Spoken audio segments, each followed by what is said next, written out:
All right, what's up, guys? April 4th, and a wild day for sure. If you joined my morning call today, we had an hourly squeeze here in the QQQ futures. It fired to the upside. Everything was looking good. We were up about 1%. And then right around 2:30, the market kind of shat itself. It's the best way I can put it. Had a couple Fed speakers talking about the interest rates, all that good stuff. Rumors of Ukraine joining the NATO. We can point fingers. My whole thinking is, to the extent I can, I don't want to pay too much attention to the news. I want to focus on the charts, and I want to focus on the price action. Both of which were a little bit fugly here today.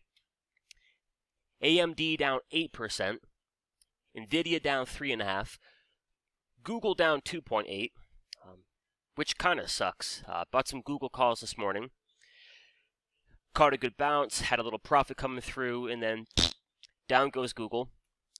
Goldman down 2%, QQQ down 1.5%, and the S&P's down 1.2%. Now for the S&P's here, and if anything, it shows you how strong the market has been. If we look at the daily chart, all the way back on November 2nd, the S&P's closed back above that daily 21 EMA. And for the most part, ever since then, we haven't closed below it. Until today. Today's the first strong close under that daily 21 since November 2nd. Which again, I think that speaks volumes to how strong the market has been, but not a pretty candle. Not pretty at all. We've got a negative shift here of the trailing stop, and that's only happened twice this year. The big 3 score drops down to a 3, a measly 3 out of 12, and yeah, it's not the prettiest, guys. So we got a couple things tomorrow on the economic calendar. Let me pull that up for you. And I gotta think, for better or for worse, these could be pretty big. We got a couple Fed speakers. You can't get enough of the Fed speakers. And we got the non-farm payrolls, unemployment rate, all kinds of good stuff. So keep an eye on that for tomorrow. A good rule of thumb. And again, I don't want to get caught up in the news, things of that nature. Focusing on the price action. 2 closes under the 21 EMA. Does open the door for a bit more of a flush. That flush potentially could take us down to the daily 50. A little bit bigger picture. We haven't hit the weekly 21 EMA since October. We had a squeeze, it fired to the upside. So yeah, in the event things get ugly here, there could be a pullback down to about 5,000, 4,900. Again, I'm not going to speculate. I'm not going to anticipate. I'm going to react.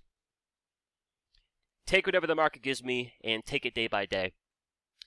But a good rule of thumb, you close back under the 21. You got sell signals on the big 3 indicator. 2 hour, 1 hour, 30 minute, 15 minute, and the 5. If anything, I got to hold off on getting long and possibly look for a few more shorts. And then the QQQ here. The QQQ is a bit more sketch. Reason being, we closed under the 21. We closed under the 50 by a small margin.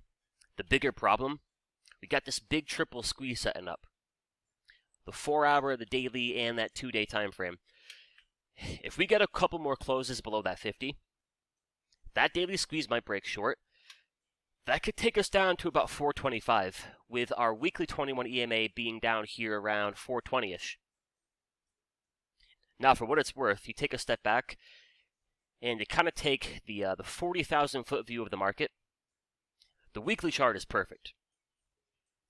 Everything about it remains bullish. Structure is bullish. We got the big 3 buy signal.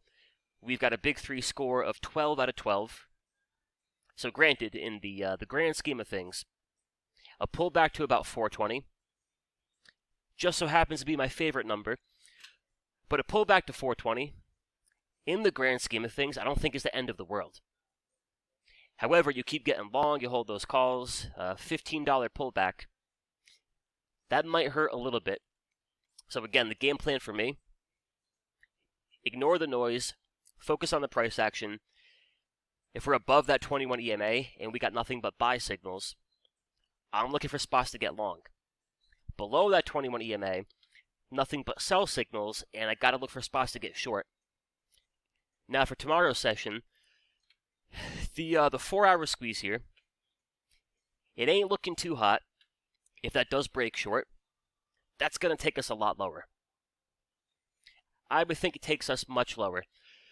So keep an eye on the 4-hour squeeze, keep an eye on the daily squeeze, mark up your daily 50, mark up your 21 EMA, and to the best you can, don't have a bias, don't be opinionated. Don't be bullish, don't be bearish. One thing I think we should all aim to be as traders is flexible. Like a Michael Jordan, like a Kobe Bryant, we're taking whatever the defense gives us. Now, the good news is we bought some calls here on the crude oil futures last night. And with all the news here today, we got a pretty good pump here in crude. So we bought the 90 expiration calls for the June expiration. At the moment, we're up about 70%. The weekly squeeze just fired. From here, I'm looking for a path into about $90. The sooner we can get to $90, we're looking at about 150 to a 200% return. So that's a positive. The nasty would be Google. So Google gapped down. We bought the calls for the week of earnings. We caught a pretty good pop. Google went from down 1.5% to almost flat. And then when the market puked, Google puked right along with it. Now it's a good setup. Structure is bullish. We got buy signals. We got that 12 out of 12. And I do think it's a good-looking weekly squeeze. It ain't a Google problem, my friends. It is a QQQ and an S&P's problem. So tomorrow we're going to manage the Google trade accordingly. We'll keep on holding the calls over in the crude oil futures. And then a couple more charts for you. A big part of the market as of late has been Nvidia. And Nvidia down 3.5%. Even the great Nvidia, no exception to the selling. Fresh daily squeeze, a negative cross in momentum, a negative shift of the trailing stop, sell signals on the 2-hour, the 1-hour, the 30, the 15, and the 5, and the first close back below that 21 EMA since January. So we'll call that the first close under the 21. Pretty much since the beginning of the year. Being that Nvidia is a huge part of the market, and it's been a huge part of that recent rally, that breaks lower. All that's going to do is put more pressure on the QQQ and the S&Ps. So Nvidia remains a big piece here. And then Nvidia's little sister, AMD, talk about a dump. Down 8% today. 21 crosses under the 50. Negative shift of the trailing stop. We got a negative 3 on the big 3 score. And the bigger problem for tomorrow, AMD's got this 4-hour squeeze setting up. Structure is bearish. The big 3 signals are bearish. We got a negative 6 on the big 3 score. Now you got a little support down here at that 4-hour 200. But again, it's not a Google problem, not an Nvidia problem, not an AMD problem. It all points back to Mama and Papa market, the S&Ps and the QQQ. So guys, my best piece of advice, be flexible, be nimble. And again, a good rule of thumb to anchor to, pull up your daily chart, mark up your 21 EMA. And I know a lot of you got the big 3 signals under that 21. Lower time frame sell signals.